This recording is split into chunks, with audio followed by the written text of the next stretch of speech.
तो फ्रेंड्स, सबसे पहले हम जान लेते हैं भारत के सुप्रीम कोर्ट के बारे में। सुप्रीम कोर्ट का भारत की न्याय व्यवस्था में क्या रोल है, सबसे पहले हम इसी पर डिस्कस कर लेते हैं। तो देखिए फ्रेंड्स, जो भारत का सुप्रीम कोर्ट है वो भारत की सबसे उच्च न्यायिक संस्था है। अब इसका मतलब क्या होता है? इसका मतलब ये होता है कि जो भारत की न्यायिक व्यवस्था है वो 3 लेयर में बटी हुई है, और इस लेयर में जो सबसे ऊपर होता है वो है सुप्रीम कोर्ट। देखिए, सुप्रीम कोर्ट के जो निर्णय होते हैं वो पूरे देश में लागू होते हैं। सुप्रीम कोर्ट के नीचे हाई कोर्ट रहते हैं, जो कि हर राज्य में अपना एक होता है। हाई कोर्ट के निर्णय उस राज्य की टेरिटरी के अंदर लागू होते हैं जिस राज्य का वो हाई कोर्ट है, और हाई कोर्ट के नीचे काम करते हैं डिस्ट्रिक्ट कोर्ट, जो कि जिले में रहते हैं। तो इस प्रकार ये जो 3 लेयर है भारत की न्याय व्यवस्था की, इसमें सबसे ऊपर आते हैं कौन? Supreme court. आगे देखिए, सुप्रीम कोर्ट की अगर हम संविधान में उपस्थिति की बात करें तो भारत के संविधान का एक आर्टिकल है, आर्टिकल 124।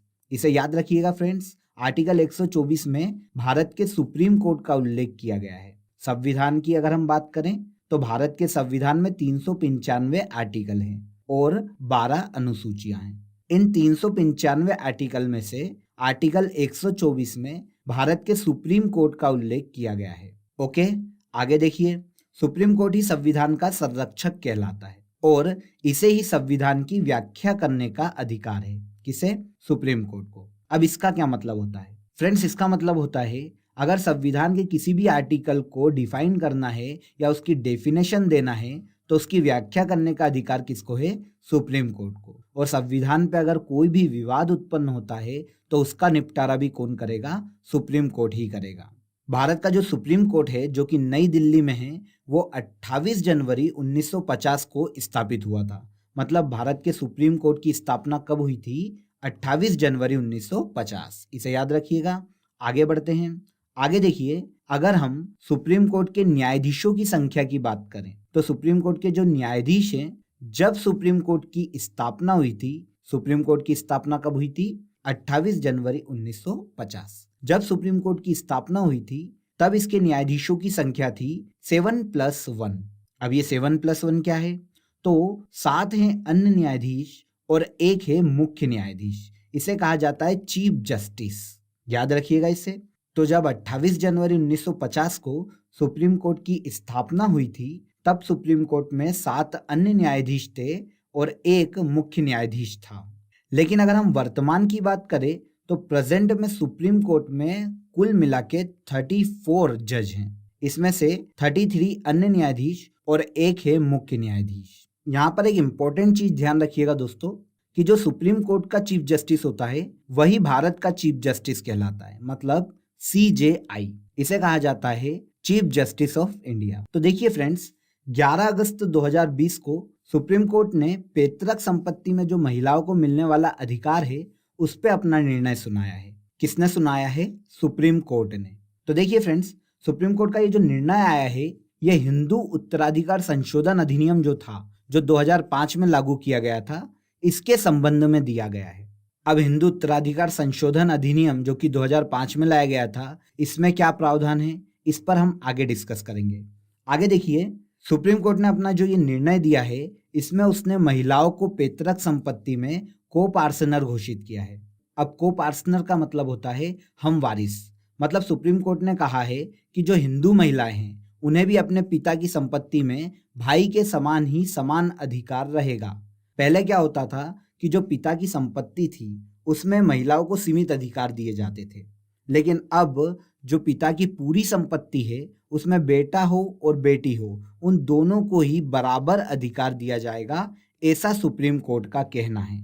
और सुप्रीम कोर्ट का ये जो निर्णय है ये 9 सितंबर 2005 के बाद से लागू होगा हिंदू परिवारों पर। क्लियर है? तो आइए हम जान लेते हैं कि सुप्रीम कोर्ट के इस जजमेंट के पहले भारत के जो कानून हैं उसमें महिलाओं को संपत्ति में कैसा अधिकार दिया जाता था। तो आइए सबसे पहले हम बात करते हैं हिंदू उत्तराधिकार अधिनियम 1956 की। देखिए फ्रेंड्स, भारत के इतिहास में वैदिक सभ्यता जो है उसके बाद से ही भारत के समाज में महिलाओं को ज्यादा अधिकार नहीं दिए गए। तो जो हिंदू उत्तराधिकार अधिनियम 1956 में लाया गया था, इसके पहले महिलाओं को भारत में प्रॉपर्टी में अधिकार नहीं दिए जाते थे। अब 1956 में हिंदू उत्तराधिकार अधिनियम लाया गया। अब ये जो हिंदू उत्तराधिकार अधिनियम है ये प्राचीन मिताक्षरा कानून से प्रेरित होकर बनाया गया है। अब ये मिताक्षरा कानून क्या है? तो देखिए फ्रेंड्स, मिताक्षरा जो है वो विज्ञानेश्वर की एक रचना है जो कि प्राचीन याज्ञवल्क्य स्मृति पर आधारित है। अब मिताक्षरा जो स्मृति है इसकी रचना विज्ञानेश्वर ने की थी, इसे याद रखिएगा। और इसकी रचना हुई थी 11वीं शताब्दी में। 11वीं शताब्दी का ये जो ग्रंथ है ये जन्म उत्तराधिकार के सिद्धांत पर आधारित है। ये जो ग्रंथ है इसमें बताया गया है कि बेटा और जो बेटी है उन्हें पिता की संपत्ति में कैसा अधिकार दिया जाना चाहिए। तो फ्रेंड्स, भारत का ये जो हिंदू उत्तराधिकार अधिनियम है ये इसी मिताक्षरा कानून पर आधारित है। देखिए फ्रेंड्स, भारत जो है उसमें बहुत सारे धर्म हैं। अब जो सिविल कानून होता है वो सभी धर्मों के लिए अलग अलग होता है। तो जो हिंदू उत्तराधिकार अधिनियम है ये हिंदुओं पर लागू होता है। अब इन हिंदुओं में गिना जाता है बौद्धों को, सिख को, जैन को, आर्य समाज और ब्रह्म समाज के लोगों को। अर्थात ये जो कानून है, ये जो हिंदू उत्तराधिकार अधिनियम है, ये हिंदुओं के अलावा जैनियों पर लागू होगा, बौद्धों पर लागू होगा और सिखों पर भी लागू होगा। क्लियर है? तो देखिए, ये जो हिंदू उत्तराधिकार अधिनियम 1956 है जो कि मिताक्षरा कानून से प्रेरित होकर बनाया गया है, इसमें संपत्ति को 2 भागों में बांटा गया था। कितने भागों में? याद रखिएगा, 2 भागों में। पहला है पैतृक संपत्ति जिसे कहा जाता है एंसेस्ट्रल प्रॉपर्टी, और दूसरी है अर्जित संपत्ति, इसे कहा जाता है एक्वायर्ड प्रॉपर्टी। पैतृक संपत्ति वो संपत्ति जो कि पिता को उनके पिता या दादा से मिली है, और अर्जित संपत्ति वो संपत्ति जो कि पिता ने अपनी मेहनत से कमाई है, हार्डवर्क करके। तो देखिए, अब ये जो हिंदू उत्तराधिकार अधिनियम 1956 है, इस कानून के तहत महिलाओं को केवल अर्जित संपत्ति में ही हिस्सा दिया जाता था, पैतृक संपत्ति में हिस्सा नहीं दिया जाता था। केवल किस में दिया जाता था? अर्जित संपत्ति में। तो इसके अकॉर्डिंग 1956 का जो कानून है, जो कि हिंदू उत्तराधिकार अधिनियम है, इसमें महिलाओं को जो प्रॉपर्टी में हिस्सा था वो बहुत ही सीमित दिया जाता था। बाद में इसमें बदलाव किया गया 2005 में, और 2005 में हिंदू उत्तराधिकार संशोधन अधिनियम लाया गया। मतलब जो पुराना हिंदू उत्तराधिकार अधिनियम था 1956 का, उसे क्या कर दिया गया? संशोधित। अब इसमें क्या प्रावधान किए गए, इस पर डिस्कस करते हैं। तो हिंदू उत्तराधिकार अधिनियम जो संशोधन अधिनियम था वो 9 सितंबर 2005 को लागू हुआ था।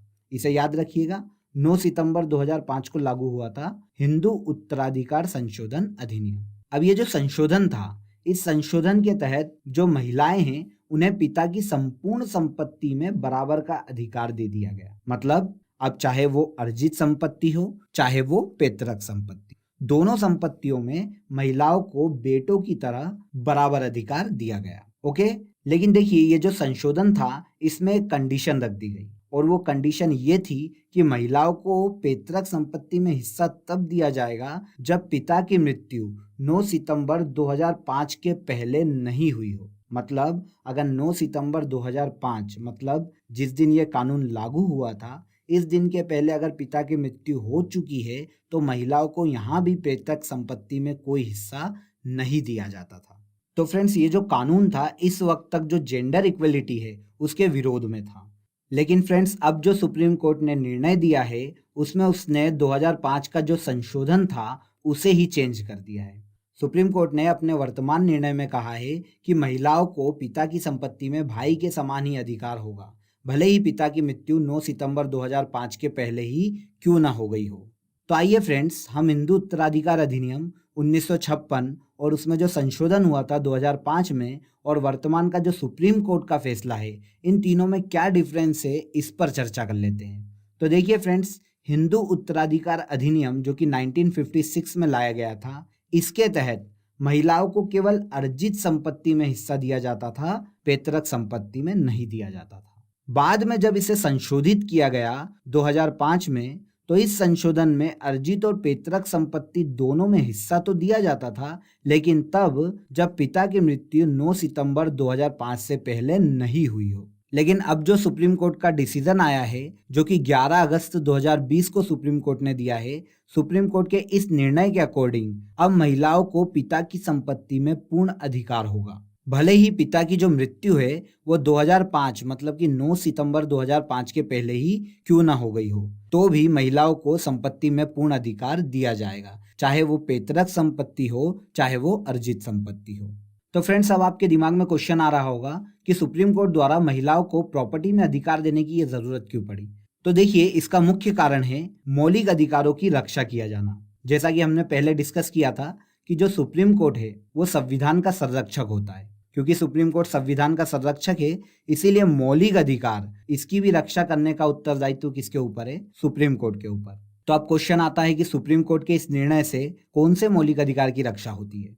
तो देखिए संविधान के आर्टिकल 15 जो कि यह प्रावधान करता है कि देश में किसी से भी जाति, धर्म, लिंग, जन्म स्थान और मूल वंश के आधार पर भेदभाव नहीं किया जाएगा।